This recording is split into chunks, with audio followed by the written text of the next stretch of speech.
Hello, welcome to Entertain Me.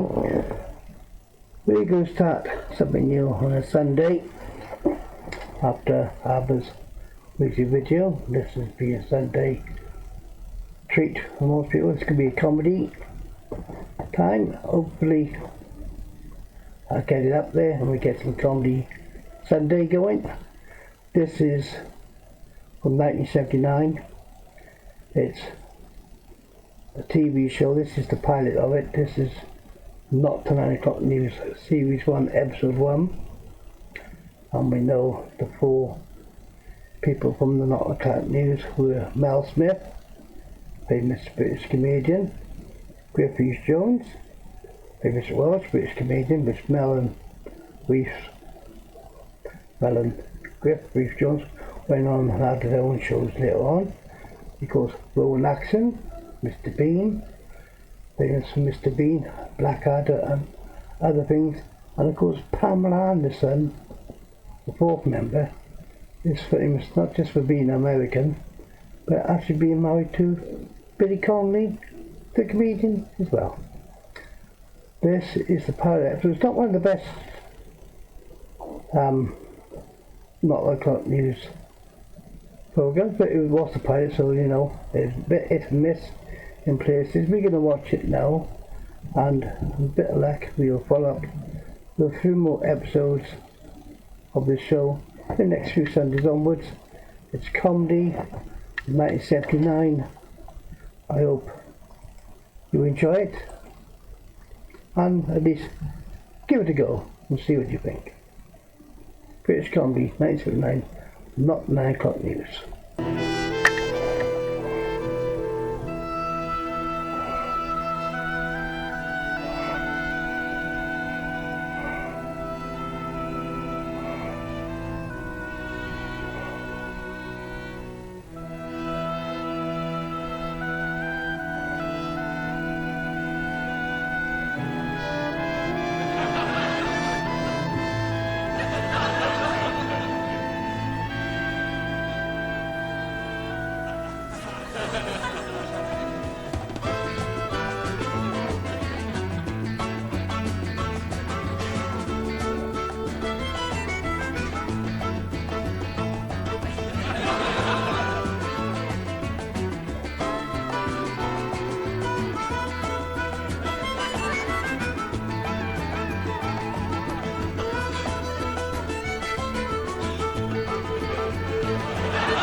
Host for tonight, Kenny Everett.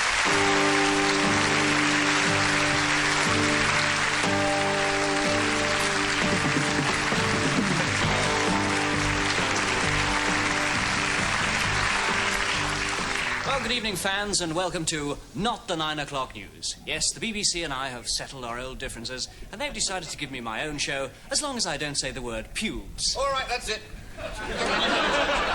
Go on, clear out, that's it. We have warned you. Thank you very much. On. Further, go on, keep going. Right out. Right the way out. Right the way out. Come along, we have warned you.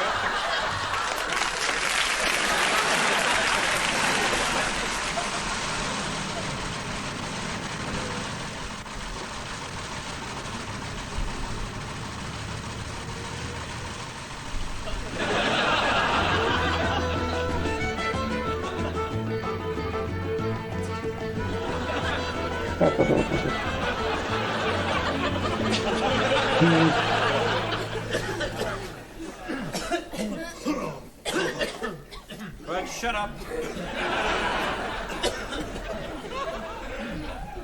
I suppose that's as quiet as we'll get it. Right, now most of you have been to these gatherings before, so I won't explain too much. We're in the very coveted position this morning of actually having a hospital bed to spare. And in the usual way, I'm afraid I must award it to the most deserving case. Now, you all know the allocation system, so I won't waste any more time. Who's going to start the bidding? Do I hear measles? Measles, anyone? Come on, this is a hospital bed going empty. Come on. Do I hear measles? Influenza? No, I'm sorry, come on, that's just a long lie in. I must start the bidding at measles. Measles. Measles, thank you, madam. Measles from the lady with the spots. Okay, at measles, and you've answered measles. Measles. Pneumonia, thank you, sir, pneumonia. Het pneumonia, then, het pneumonia. Double pneumonia. Het pneumonia, and you advance on double pneumonia. Sorry? Amnesia? Laryngitis. No, I'm sorry, sir, we're already at double pneumonia. Any advance on double pneumonia? Do I hear double pneumonia and a duodenal ulcer? Thank you, sir. Does it hurt? Yes, and it's painful. Double pneumonia and a duodenal ulcer, that is painful. Any advance on that? Malaria, thank you, sir. Malaria from gentlemen in the wheelchair. Malaria.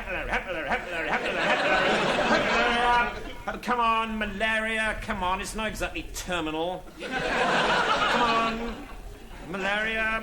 Look, I have to tell you, I have a reserve on this bed. I've already received a telephone offer of rabies. So come on, I must hurry you. It's a very good bed near the television room. Smallpox. Thank you, sir. That's smallpox. What, pleurisy? No, I'm sorry, pleurisy is just a complication of smallpox. I think you're bidding against yourself there, sir. Smallpox, then still at smallpox. Deep depression from the man on the window ledge. Thank you, sir. Deep depression then. Going to the man on the window ledge. Going. Gone! The man on the window ledge has gone. So I'm afraid I'll have to start the bidding again.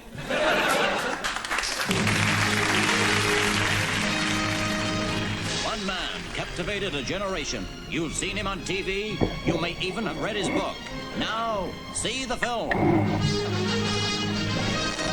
Yes, film fans, the big one is here. The film of the millennium. Just read what the critics said about Final Term. I laughed till I was made a peer. Daily Mirror. A week is a long time in the cinema. Milton Schulman. The tallest story ever told. Cecil B. DeMille. From the man who's got everything comes the film that's got everything. With the story of one man's love for his reflection. Danger, as I secretly take on the deadly Smith. A sly, venomous creature, an intriguer, a liar, a hypocrite, a study in deceit. I liked him. More danger, as I search for the crazed psychotic who makes Michael Foot's jackets.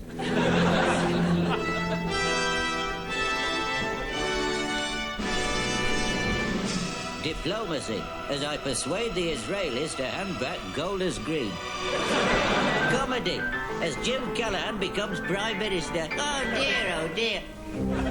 Tragedy, when Jim Callaghan stays Prime Minister.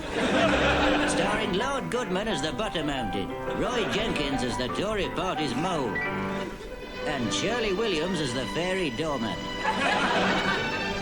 And introducing Paddy the Labrador as the ghost of Rinker. With Margaret Thatcher as a block of wood, Joan Collins as the slag heap, and Dennis Skinner as something nasty I tread in. Go see Final Term, and remember, Labour is never bothering to say you're sorry.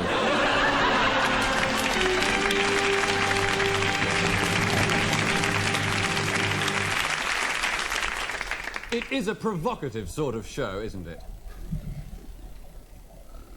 But, you know, being in the vanguard of a popular movement can be a lonely business. And, well, I'll be honest about it. I'm a lonely person. And that's why, in fact, I am now living with an entire family of inflatables.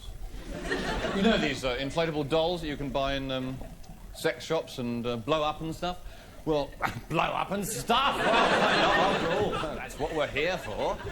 No, I had no idea how realistic they were, you know, until I met the lady in question, the inflatable girl of my dreams, because it was just like a real-life romance, you know. We went steady for a fair amount of time. We'd already bought our own hand pump and that kind of thing, and eventually I thought the moment had arrived for her to meet my parents, which was something of an ordeal, I don't mind telling you. They didn't understand her at all, because she's French.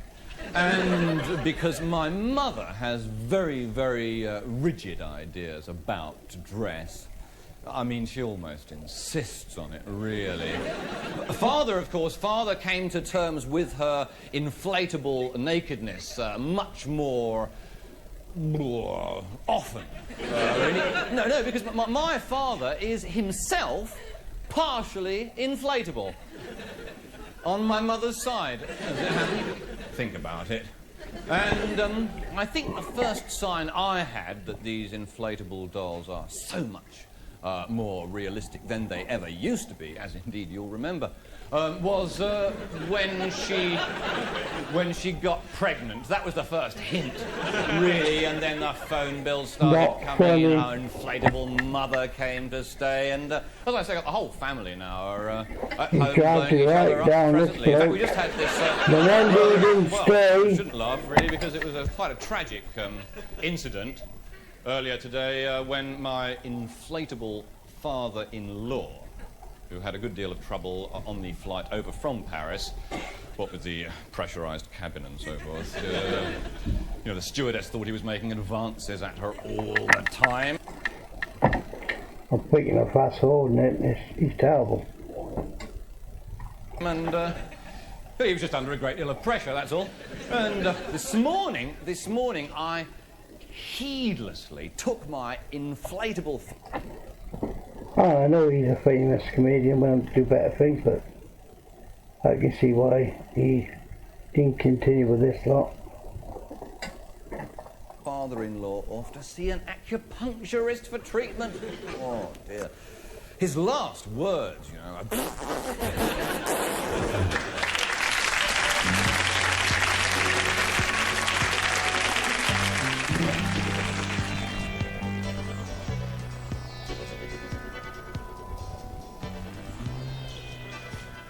Hail, Grout.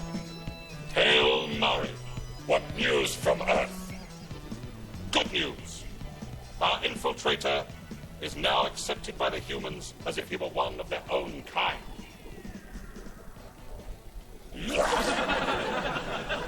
What is that?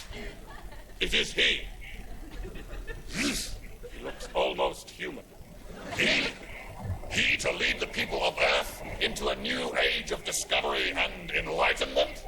Yep. And by what name do they call him? They call him many names. They even call him by the names they give to parts of their bodies. And these are affectionate handles? Oh, I think so. Tit. That sort of thing. Dickhead. Ah, Dickhead. The two-in-one. This indicates the eminence of his position. By the way, what is his position? Secretary of State for Industry. And they bought it. Hook, line, and goop-roll. Let him begin at once.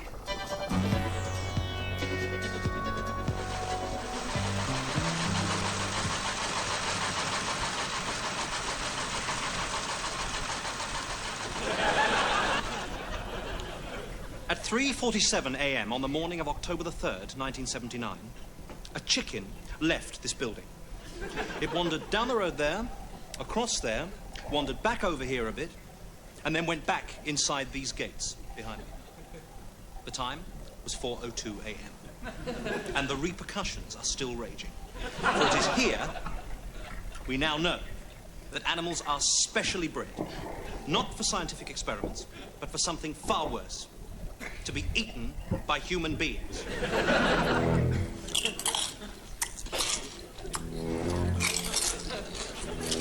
Laura Crawley is an anti-vivisection campaigner.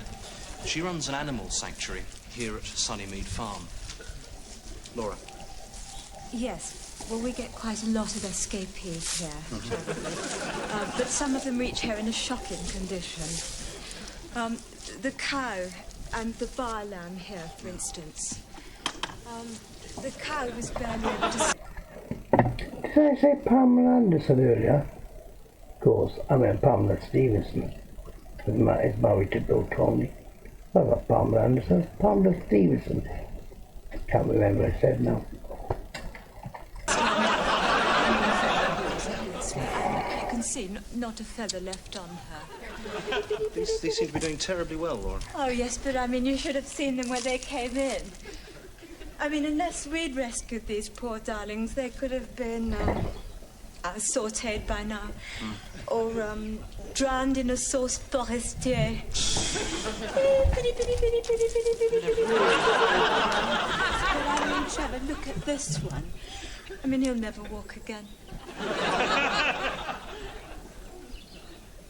So, tell me, Laura, what do you feel is the moral question here?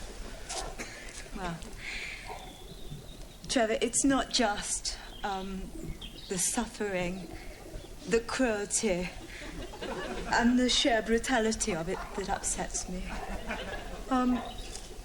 What really makes me angry is the way Maurice changed after the operation. I mean, look at it from my point of view, Treasure. I mean, there I was, in hospital.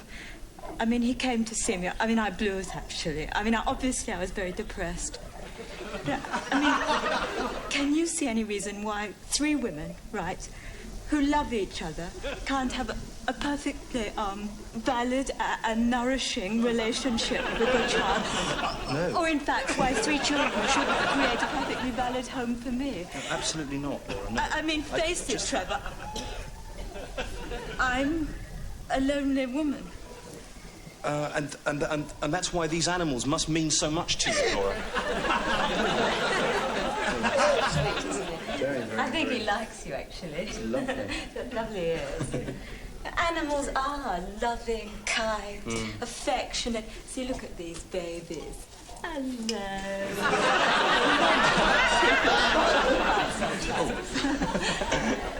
is sweet.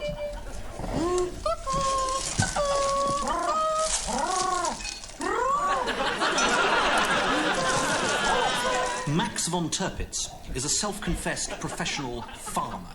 Mr. von Tirpitz, are you, as Laura Crawley accuses, degrading animals? Degrading them?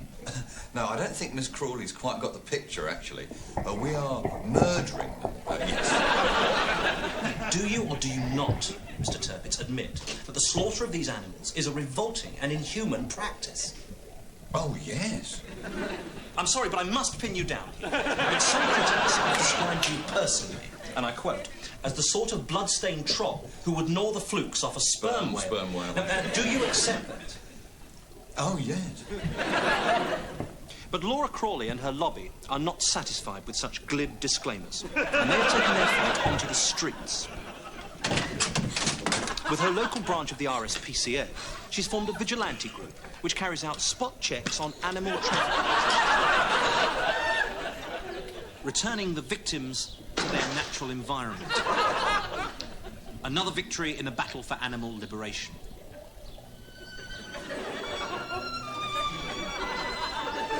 But the war goes on. A final word from Mr. von Tirpitz. Yes. I don't eat meat. I only eat vegetarians.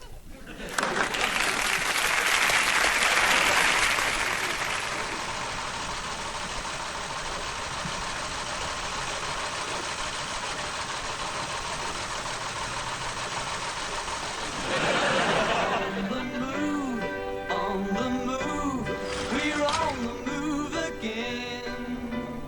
Looking good, feeling fine, in the groove again. Life isn't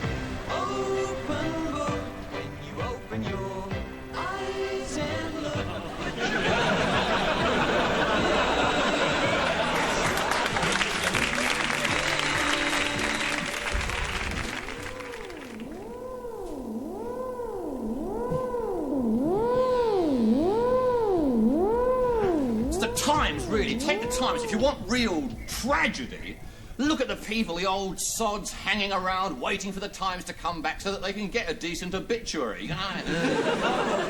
The Times back yet? Oh, God, too late. Phone the Sun.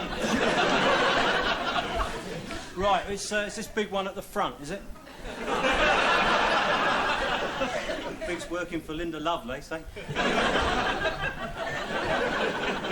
Look, could we get on, please? We must think of something to say. I've got to get out and get Mrs. Thatcher a birthday card. Join the thousands of well-wishers. Oh, what, you wish she'd fall down one too, do you? I remember there was a time when you used to be able to go to a cafe, have a slap-up meal, get botulism, get taken to hospital, catch an infection, die, have a funeral, lovely funeral, and still have change out of half a crown. Has anyone been following Captain Oates' diaries? You mean Scott's diaries? No, Oates. Oates. They're really short. Last night, we ate the last of the stenographers. Can no longer type fast enough with mittens on. Must risk frostbite to meet publisher's deadline. Have thought of good exit. I'm just stepping out for some more carbon paper. I may be some time. Look, could we get on, please? God, you lot are useless. You're about as much use as an ashtray on a motorbike. I'm just confused, that's all. I mean, we're sitting about in this quango. They're telling us that water gives you cancer and they can't vet the jury for the Blair Peach trial because all the vets have gone on strike.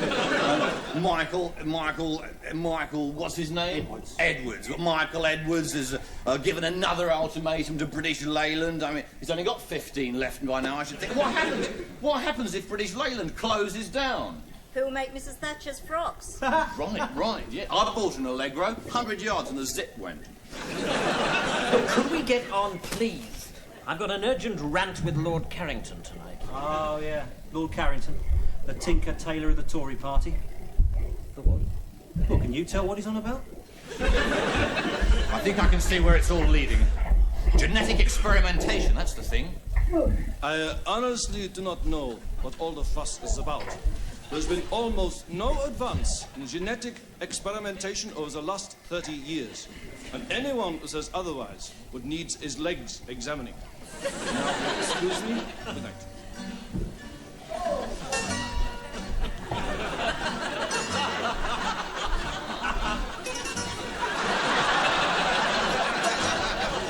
Our Right Honourable Leader and Dennis. My lords, ladies, fellow party workers, I am a golfer.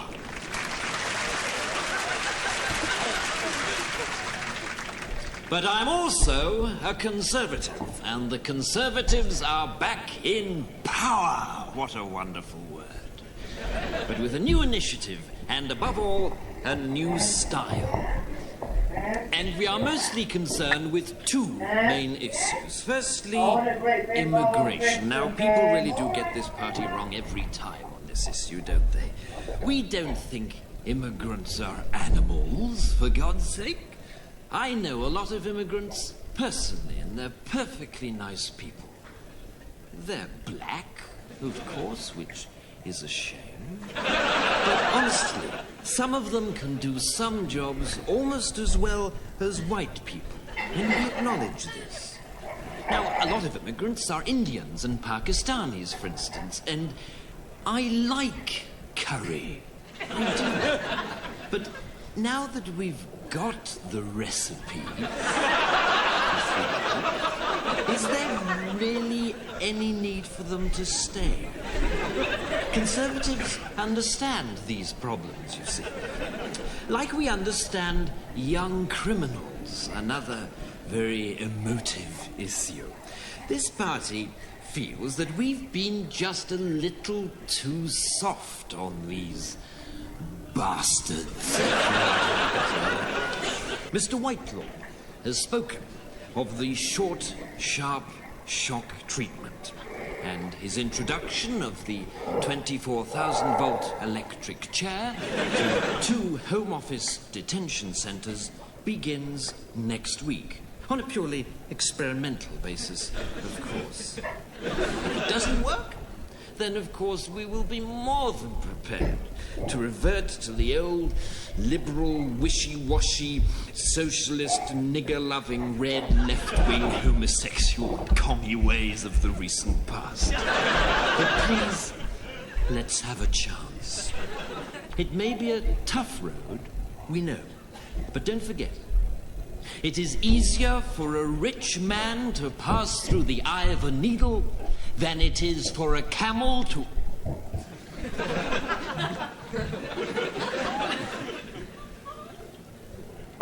than it is for a camel to...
My reaction to that was a load of rubbish.